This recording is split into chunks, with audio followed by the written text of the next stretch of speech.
I've wanted to do a deep dive on the Knights Templar since I completed the Crusade episodes about 3 years ago now.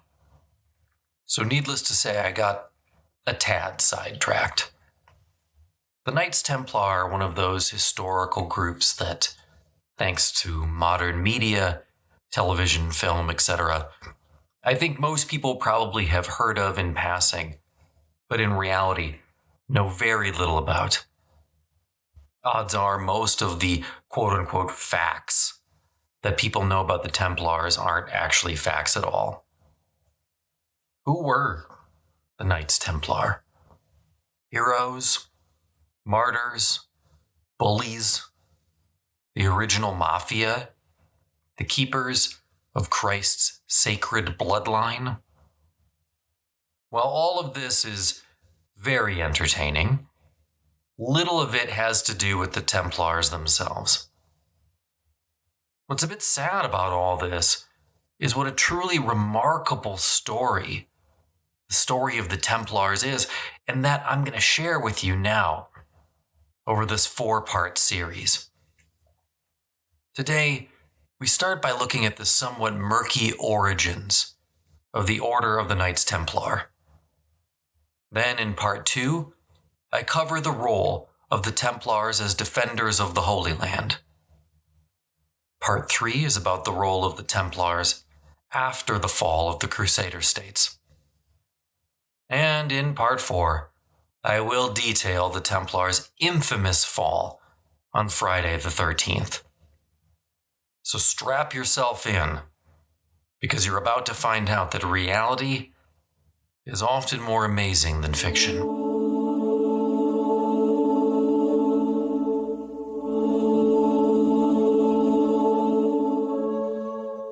To discuss the Templars, we first have to begin in Jerusalem. For without Jerusalem, there would be no need for the sacred knights. Jerusalem, in the Middle Ages, was known as the place where heaven quite literally came to life. You could actually feel the presence of the Holy Spirit, not just see the sights. Though those were important. Visitors could experience the sacred details of biblical stories, from the Old Testament to the life of Jesus Christ and, of course, his passion and resurrection. Approaching the city from Jaffa, one would enter through David's Gate, a heavily fortified portal guarded by a large stone citadel constructed by none other than King Herod, the man who, according to the Bible, put every baby to death in an effort to kill the infant Christ. In the southeastern quadrant, the city was dominated by the imposing Temple Mount complex, crowned now, in the 11th century, by the Dome of the Rock, shining in the sun. Beyond the Temple Mount, there was the space where Christ had prayed with his disciples, where he was betrayed by Judas, and the olive grove, where he spent weeks teaching, and from where he eventually ascended into heaven. But the most holy place of all remained the Holy Sepulchre. It was, according to one pilgrim, quote, more celebrated than any other church. Within the Holy Sepulchre, one could see the prison cell where Christ was kept, the spot where a fragment of the true cross, one of them, was found, and where Christ was flogged. One could then see Calvary, where Christ suffered his passion, and note the very hole in the ground where the cross had once been driven. There were shrines to the Virgin Mary and various other saints. But above all, what one went to the Holy Sepulchre to see was the tomb of Christ. This was where Christ had been buried, and from where he had risen and conquered death, so that all mankind might live again in the life to come. The shrine was surrounded by continuously burning oil lamps and paved with great slabs of marble set up so that thousands of yearly pilgrims would have a place to pray and reflect. Nowhere on earth was more sacred to Christians than this very spot. While today certainly people still make pilgrimages to Jerusalem, and thousands for very genuine reasons, I do not think we can possibly comprehend the level of religious fervor of those medieval citizens of Christendom. For much of the previous 700 years, the holiest city in Christendom had been in the position of either Roman emperors, Persian kings, or Muslim rulers. From the 7th century to the end of the 11th, it had been under the control of the Muslim caliphs, who considered Jerusalem to be the third holiest city in the world, after Mecca and Medina. In Muslim teaching, the Prophet Muhammad had ascended to heaven from atop the Temple Mount. Recently, however, things had changed. Between 1096 and 1099, a bitter war that we know today as the First Crusade wrenched control of Jerusalem, plus Antioch, Edessa, and a few other sites, from Muslim control and delivered it to the Western Church. Pilgrims, later called Crusaders, traveled from across Europe, mostly France and Germany, to what they called Outremer, which translates literally to overseas, and won a shocking series of victories to defeat the Muslims in control. In reality, though, this was no miracle. The Crusaders happened to come along at the perfect time. In the late 11th century, there were major divisions in the Muslim world. There were two major sides to the civil Muslim conflict, plus several minor ones. In general, the Muslim world was divided into Sunni and Shia. The Sunnis claimed descent through Ali, Muhammad's nephew, and were led by the Seljuk Turks in Baghdad. However, after the death of Sultan Malik Shah I in 1092, that kingdom fell into a protracted period of civil war as his four sons all fought for control. Opposing the Seljuks were the Shiite Fatimids, claiming descent through Muhammad's daughter Fatima, based in Egypt. The Fatimids in the late 11th century were undergoing a period of decline and really controlled little outside of Egypt itself, though before the Crusaders took it, they had controlled Jerusalem. So it was that with the Muslim world divided, the Crusaders took Jerusalem in 1099. It was an astonishing military victory, seconded only by an equally astonishing period of plunder and destruction. The city's Muslim and Jewish populations were massacred whole scale. Even Orthodox Christian priests in the city were tortured to reveal the locations of their quote-unquote treasure. In addition to Jerusalem, the Crusaders took Edessa and Antioch to the north, plus the smaller towns of Alexandretta, Bethlehem, Haifa, Tiberias, and Jaffa. Other coastal settlements such as Arsuf, Acre, Caesarea, and Ascalon remained in Muslim hands, but had to pay tribute to the new Kingdom of Jerusalem. There were technically 4 Crusader states at the time. The kingdoms of Edessa and Antioch to the north, Tripoli to the south of that, and then Jerusalem, which claimed sovereignty over the whole, though that was ever loosely enforced. In spite of these Christian victories, their hold over the region was tenuous at best. The Crusader states remained surrounded by enemies, the Fatimids to the south, the Seljuks to the east, and even, potentially, the Orthodox Byzantines to the north.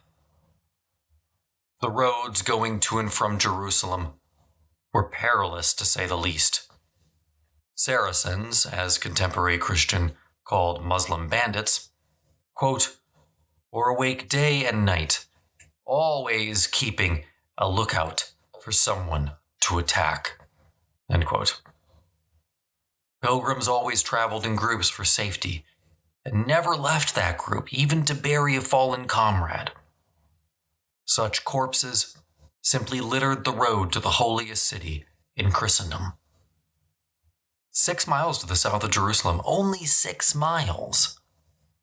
Bethlehem lay in ruins. Its monastery, meant to contain the manger in which the infant Christ was laid, was all that remained. Elsewhere throughout the Holy Land, churches and towns lay collapsed in jagged stone ruins. And even if you sought a way home from your pilgrimage by sea, you still weren't safe. The open waters around Cyprus remained patrolled by Fatimid ships from Egypt, and the crossing could be perilous, to say the least. In reality, though we can sit back here and paint with a broad brush these areas on a map and call them the Crusader states with boundaries and clean lines and all that, the map is misleading. Often the Crusaders controlled little beyond the walls of the main cities and towns that they presently occupied. From the Muslim perspective, the Crusades were a shameful episode that needed to be avenged. Writers from across what are today the nations of Iraq and Iran demanded that the caliphs take an immediate revenge upon the Franks and throw them out of the region. Yet, at least initially, this did not come to pass. There were still major divisions in the Muslim world, and until those were sorted out, no one was willing to take a shot against Jerusalem. Still, the region remained beset with peril for potential pilgrims. And so it was clear from nearly the beginning that if the Holy Land was to be safe for those wishing to pay tribute to the life of Christ, it was going to need protection.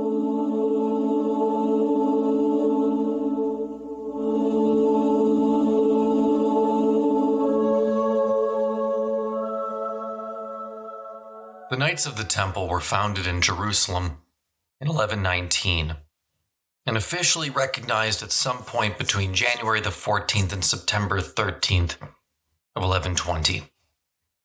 Barely anybody noticed. In fact, we have no records of any contemporary Christian or Muslim sources remarking on the order that would become so synonymous with the Crusades.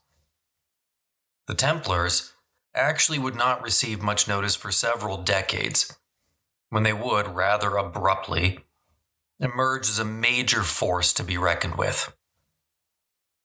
To understand the very foundations of the Templar order, let's look at what was going on in the Holy Land at the time. In 1118, Baldwin I, the first king of Jerusalem, died. 3 weeks later, his leading cleric, Arnulf, Patriarch of Jerusalem, also died. The two icons of Outremer were succeeded by King Baldwin II, the former Count of Edessa, and an experienced crusader himself, and Bishop Warmund from France. While both men were formidable in their own rights, Baldwin I's death especially triggered an immediate attack by the surrounding Muslim powers, leading to renewed skirmishes and warfare. Several months later, in June of 1119, even worse news arrived. At what would be called the Field of Blood, outside Sarmada, in northwest Syria, a large contingent of crusaders from Antioch were defeated and slaughtered by a Seljuk general. Contemporary sources put Christian losses at 7,000 and Seljuk losses at 20. Though clearly exaggerated, the defeat would provide the impetus that would ultimately birth the Templars. Antioch, fearing for its own safety, immediately called for aid. But it would take time for either the West or the much closer Kingdom of Jerusalem to send anyone. And there was the rub, the consistent problem of the Crusader states.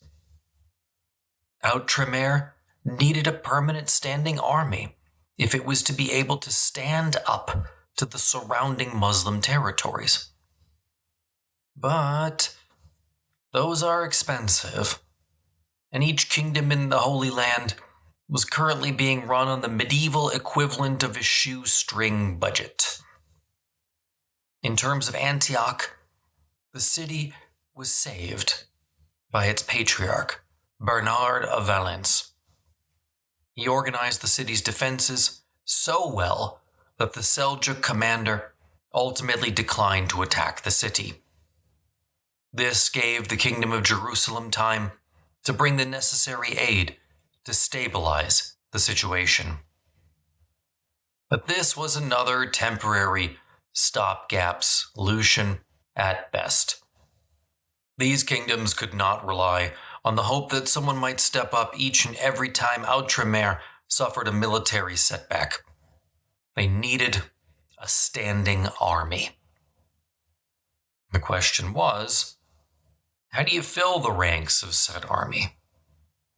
This question got at the heart of one of the most crucial tensions in medieval Christianity, the nature of war.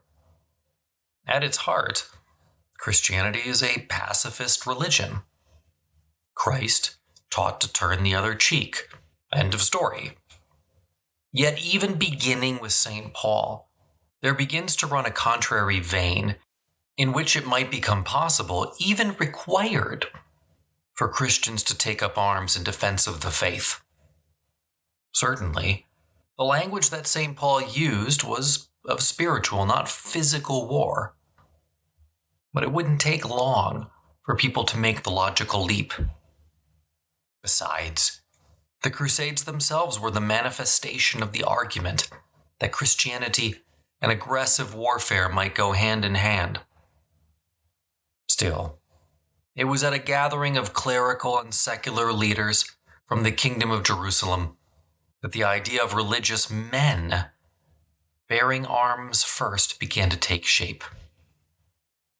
What I'm referring to is the Council of Nablus on January the 19th, 1120.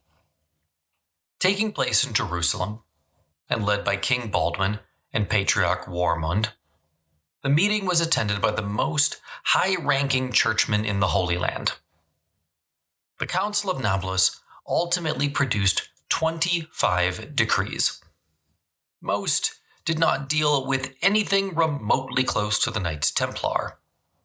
There were many decrees on sexual sins, everything from adultery to relations with Muslims. But the key takeaway for us is Canon 20.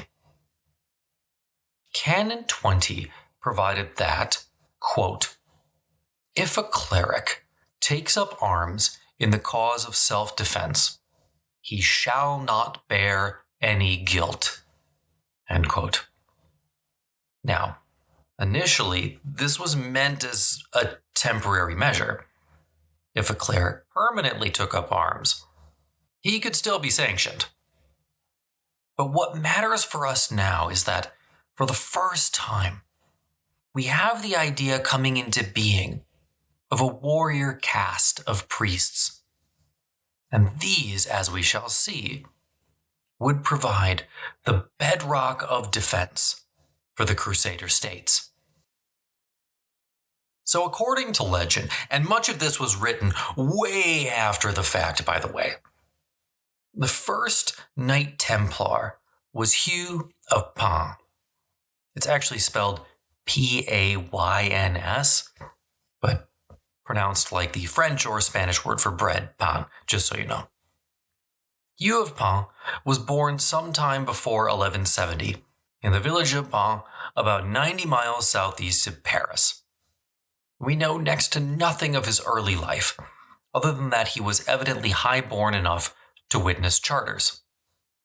It seems like his life ambition was to serve in the royal army before retiring to a monastery. Luckily for history, his path took him to the Holy Land, where he was residing in January 1120.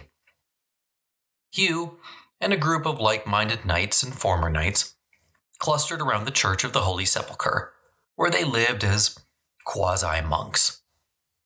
Truly, theirs was one of several groups that cropped up after the First Crusade, designed to protect pilgrims and defend the various shrines in the Holy Land. They were not, strictly speaking, clergymen. Rather, they were knights who had taken monastic-like vows of poverty, chastity, and obedience. All of these vows, of course, were well beyond what was expected of a normal crusader.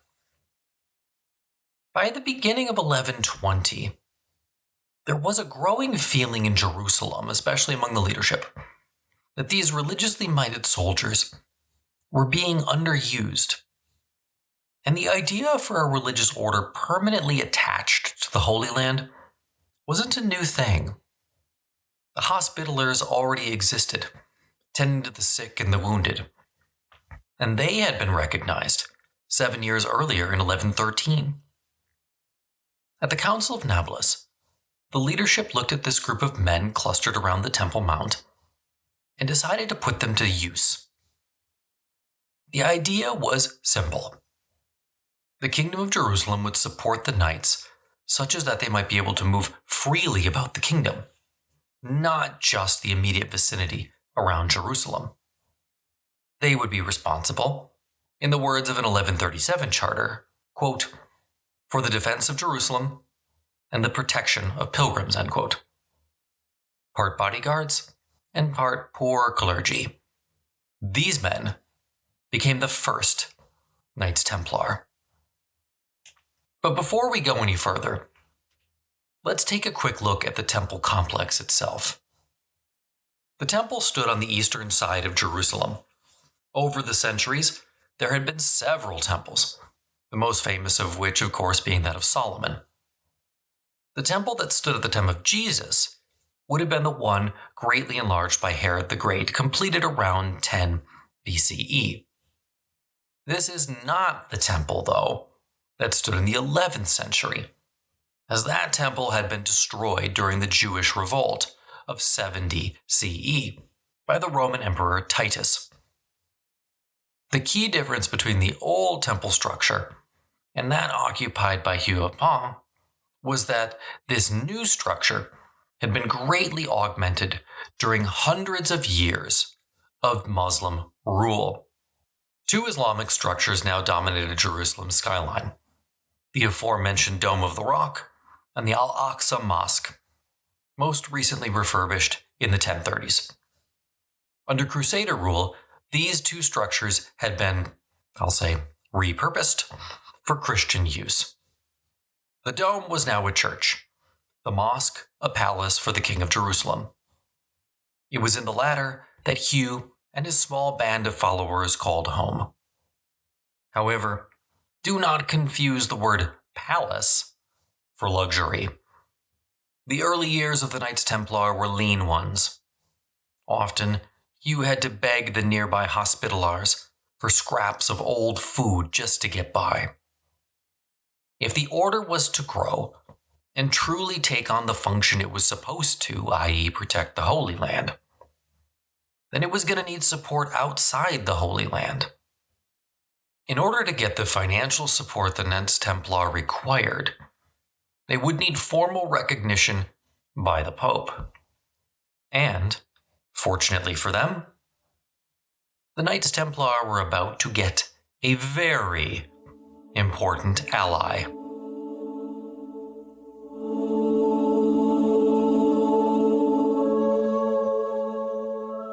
On Christmas Eve, a few years before Jerusalem fell back into Christian hands, a young boy experienced a religious awakening. It was the moment that changed his life and the course of Western history. Because at that moment, Bernard of Clairvaux was truly born. Bernard was clearly the most important churchman of the early 12th century, even more so than the Pope, as he had the ear of several powerful French kings. When Hugh of Payns set out for France in 1126, with the goal of getting recognition and support for his order, Bernard of Clairvaux was 36 years old. For 12 years now, he had been the head of his own monastery in Clear Valley, Clairvaux in French. Monasticism was soaring in popularity in the early 12th century in Western Europe. Bernard was a member of the growing Cistercian order, which was bringing a reinvigorated and reformed monastic ideal back to Europe. Between the mid-11th and mid-12th centuries, monastic houses grew in many parts of Europe by 1,000%. And the most powerful Cistercian of all? Bernard of Clairvaux. Sometime around October 1126, Bernard received a letter from King Baldwin II of Jerusalem. The letter said that a new religious order had been formed in the East. He called them the Fratres Templari, the Brothers of the Temple. He wrote that 2 of their order were coming west, in the hopes of gaining both recognition of their order and a rule to govern their lives. Each monastic group had a rule, or set of guidelines, everyone had to follow. Baldwin urged Bernard to throw his considerable weight behind the project. He asked Bernard to get the Pope to recognize the Templars and find some means of support for them amongst the nobility. Bernard was the perfect man to ask. Not only did he understand why some men would give up their lives for Christ, not only was he a devout reformer, but he was also excellent at getting the royal houses of Europe to do him favors. And Bernard was only too happy to help. He immediately saw similarities between the still developing Templar ideal and the Cistercian movement into which he had thrown himself as a young man. So it was that when Hugh and company arrived in Europe in August 1127, they already had a very powerful ally. Now, Hugh of Payns was not the only high-profile visitor to Europe in the late 1120s. Indeed, Christendom was beset by a flock of emissaries from Outremer, each trying to win support for their group and strengthen the ties between the Crusader states and Europe.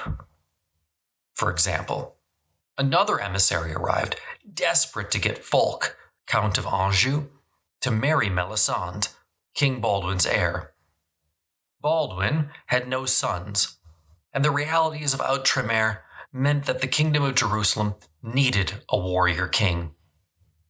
The Count of Anjou was the perfect match, a pious and wealthy soldier. But it remained a tough sell. Fulk would need to give up his European domains and travel thousands of miles to marry a woman he had never met. Even that being said, Hugh was probably the most successful and important of the ambassadors to the Near East.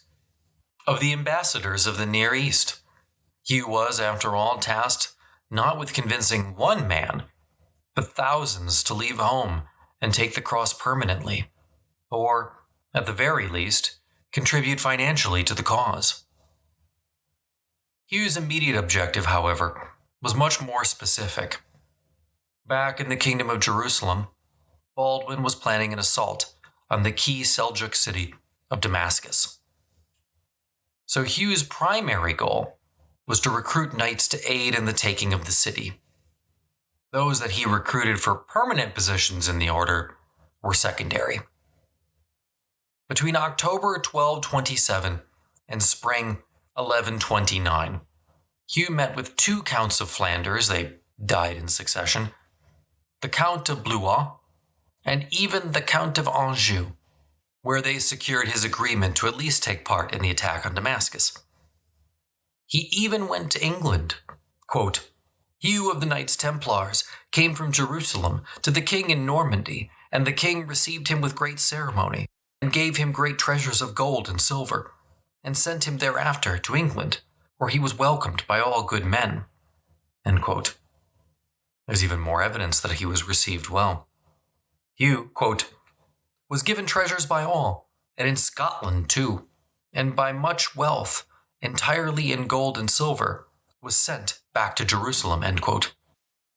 What is remarkable about all this is that Hugh still did not have the formal sanctioning from the Pope, so his quite successful military drive was without papal support.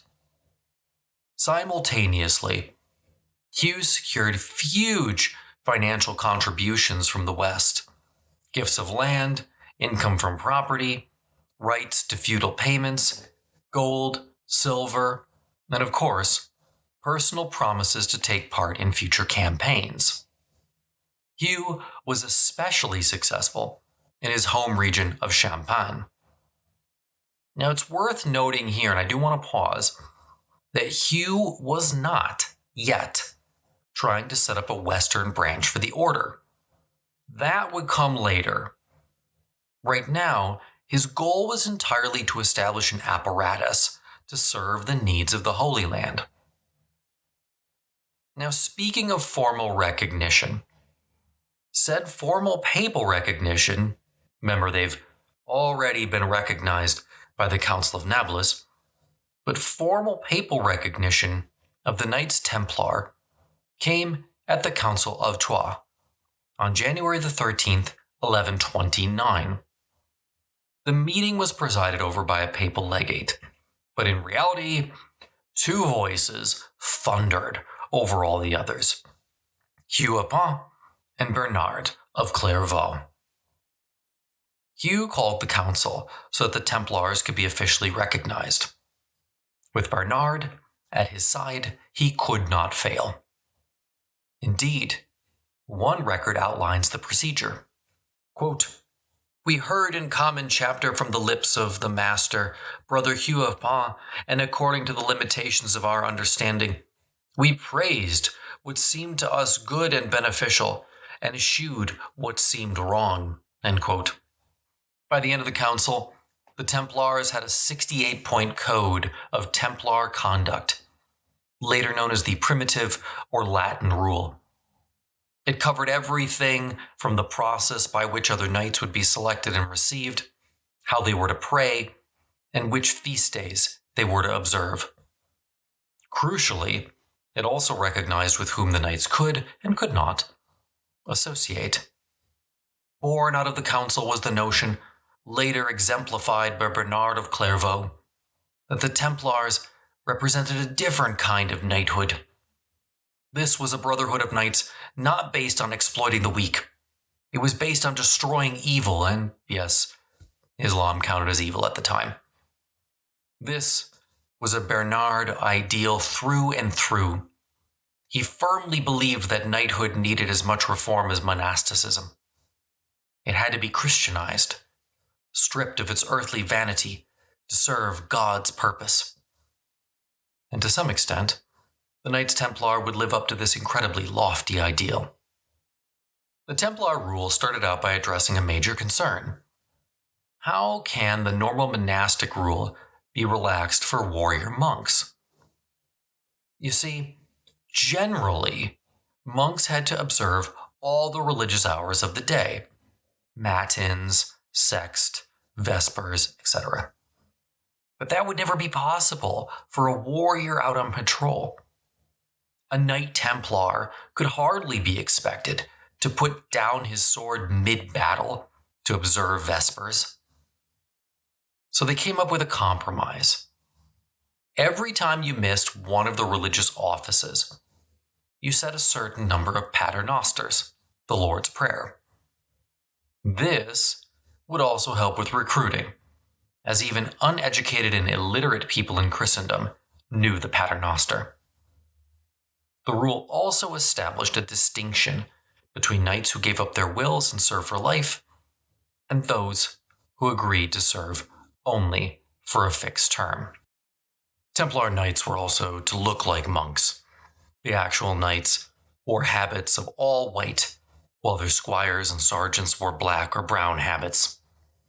The Cistercians also wore white habits, and this is one of the earliest pieces of evidence of their influence on the order. That famous red cross, as an aside, would not be added to the uniform until 1139. The simplistic garb was a far cry from what most noble knights wore in Europe at the time. Fine, colorful robes were expressly banned. Quote, "Robes should be without finery and without any show of pride," read the rule. "And if any brother, out of a feeling of pride or arrogance, wishes to have as his due a better or finer habit, let him be given the worst." End quote. Outward decorations were to be scorned. Their bags were plain linen or wool, and for a cherry on the top, Templar knights had to keep their facial hair neat and tidy. So I guess they were the anti-hipster knights. That requirement was widely ignored, all joking aside. Life within a Templar house was to mirror a Cistercian monastery. Meat would be served 3 times per week, Tuesdays, Thursdays, and Saturdays. Equal rations of food for all, with the rest going to the poor. Banned as well was the company of women. Although married men could join, they could not wear the white robes, and their wives could not reside in the Templar house. Still, the rule recognized from the outset that the Templars were killers, writing, quote, "This armed company of knights may kill the enemies of the cross without sinning," end quote. As time went on, the rule would be expanded and elaborated. Still, in January 1129, Hugh accomplished his main objective. He received papal recognition and established a rule for his new order. Now he faced the tough task of actually building the order. To help him out, around the same time, 1129, Bernard of Clairvaux wrote a brilliant piece of recruiting propaganda for the order, today referred to as de laude, or of praise. He began, quote, "A new kind of knighthood seems recently to have appeared on the earth. It indefelably wages a twofold combat against flesh and blood, against the spiritual hosts of evil in the heavens." End quote. He finishes the treatise with, quote, "March confidently then, you knights, and with a stalwart heart repel the foes of the cross of Christ." End quote. As much as this helped Hugh, far from the Holy Land, in another theater of war against the armies of Islam, a European monarch was about to take much more drastic action to propel the Knights Templar into history. But first, King Alfonso the Battler of Aragon had to get past the Moors in his own backyard.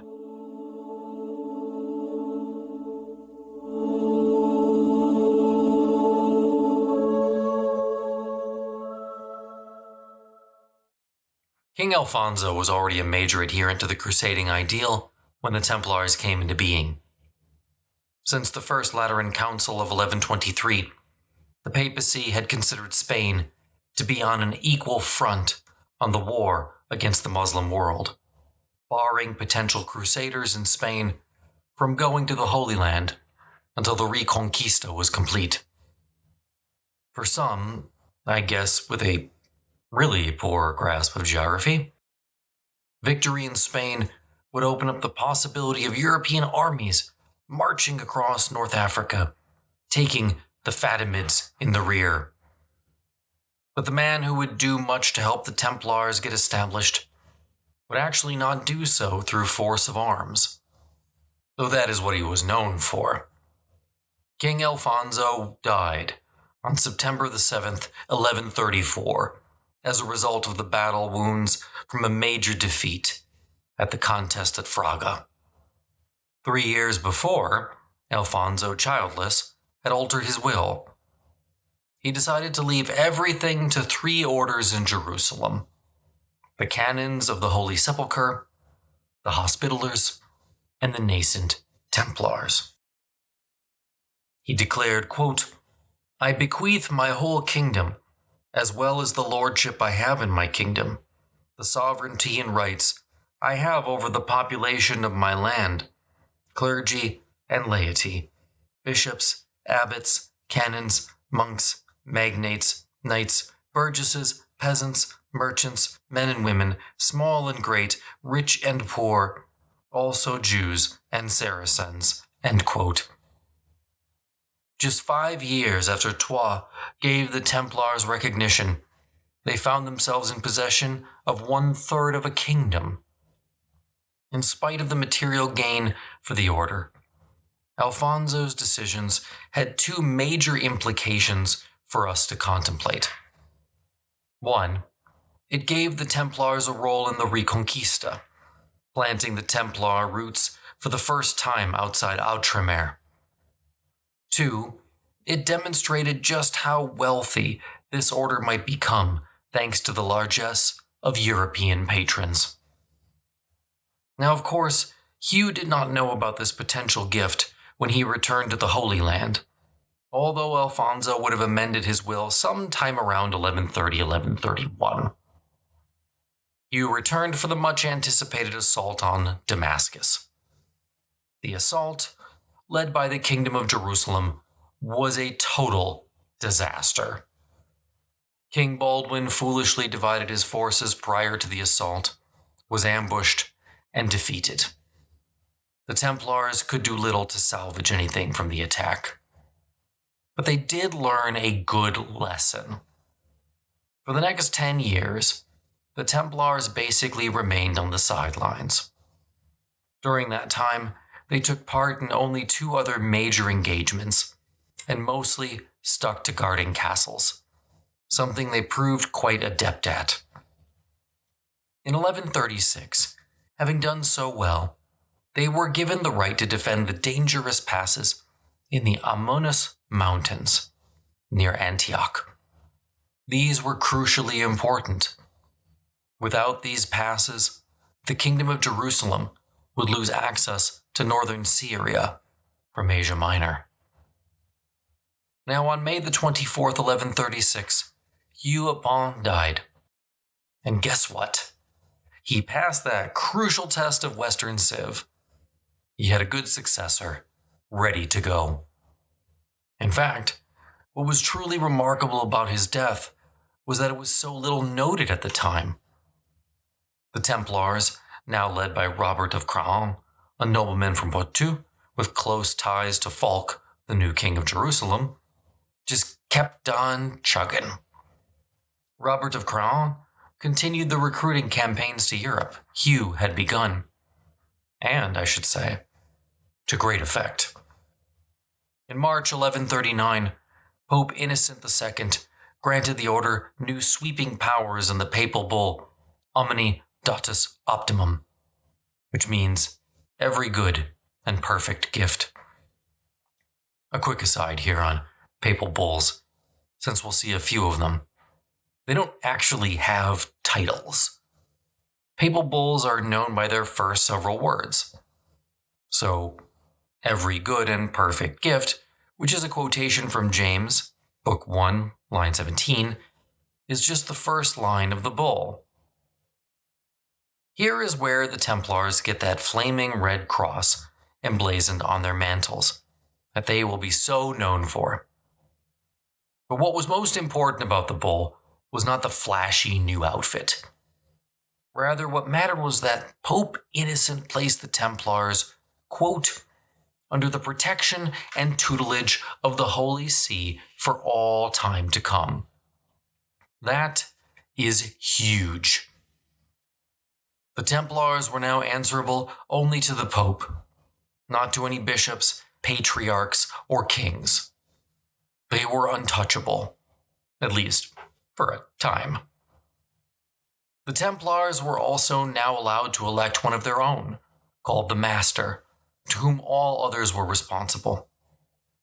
The Master was free from paying the papal tithe and could collect tithes of his own, though he need not be ordained, giving the Templars a crucial source of income. They could also appoint their own priests and build their own churches. All of this with no external interference. Finally, anyone who messed with the Templars was automatically excommunicated, which was a really big deal in the Middle Ages, as I'm sure I don't need to tell you.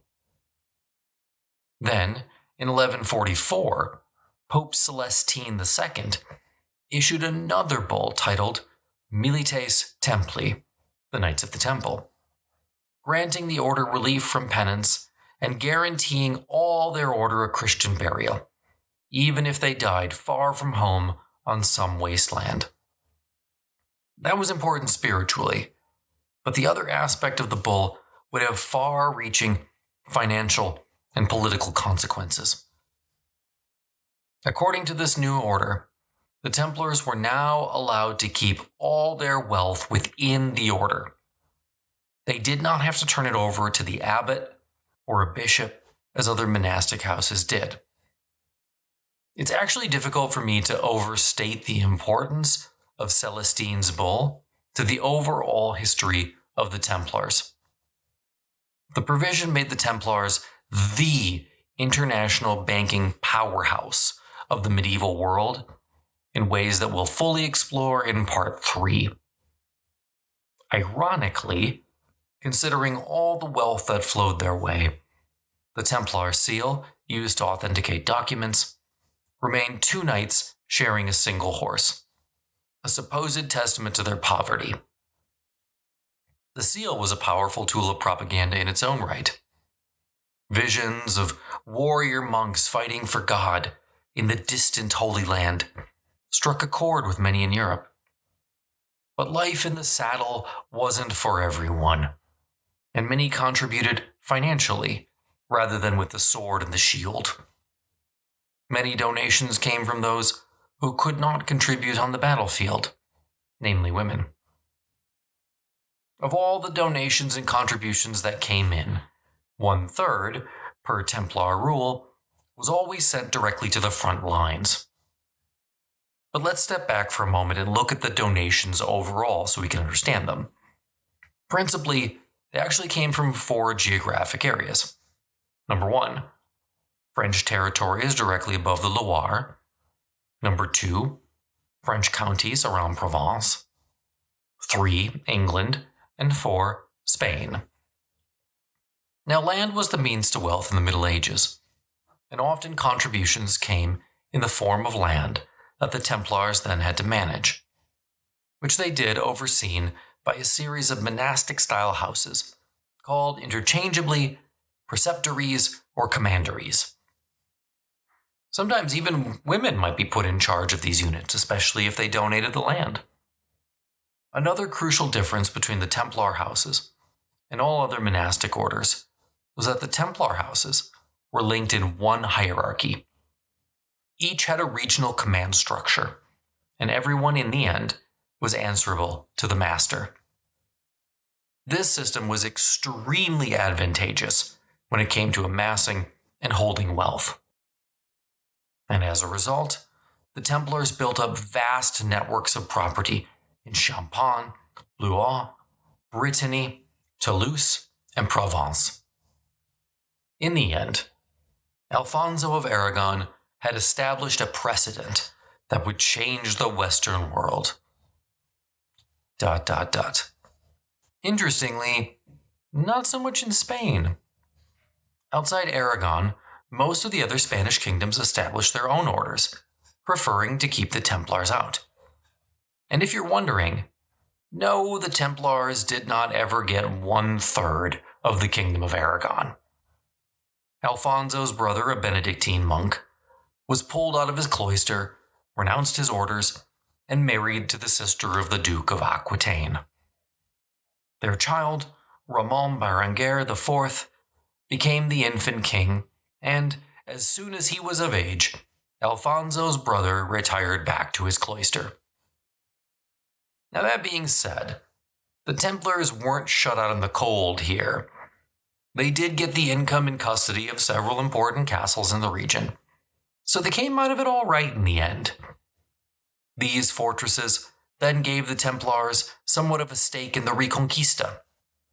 For example, the Templars would help King Ramon Berenguer take Tortosa in 1148, Lerida in 1149, and a key castle at Merivet in 1152. And here I want to quote directly from Dan Jones in one of his excellent works, The Templars. Quote, "Across the Latin West, the Templars' reputation was rising. Their property portfolio was growing explosively.